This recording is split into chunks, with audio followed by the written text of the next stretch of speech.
Hi there, it's Jonathan here.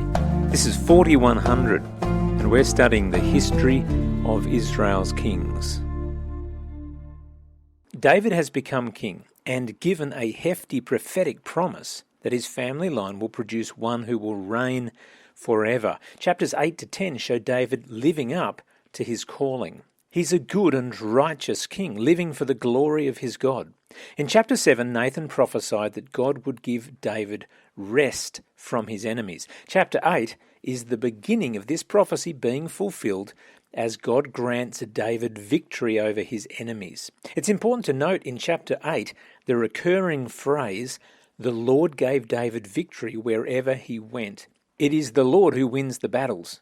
It is his presence that should be highly prized. Chapter 8 is another disturbing example of ancient brutality and what we would today describe as war crimes to both humans and animals.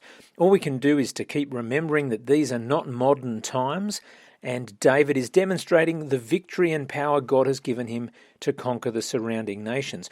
I'm sure many of us still find it confusing that God would condone all of this violence. This example of David being a righteous king is reinforced by the constant mention of him dedicating all of the plunder to the Lord. 8:14 again, the Lord gave David victory wherever he went. 8:15 tells us explicitly that David reigned as king doing what was just and right for all his people. Chapter 9 explores David's character and righteous living under God's command. Saul's grandson and Jonathan's son Mephibosheth is found to be alive, and David goes out of his way to bless the young man and take him in as a son. Again, all examples of David as a good, upright, kind and merciful king.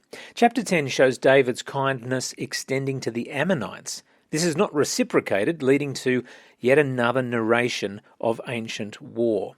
10:19 ends with treaties being signed and David becoming more and more powerful. God's promise of rest for Israel from their enemies, given in chapter 7, is coming to pass. It's a rare thing as you study the kings of Israel to find a righteous one.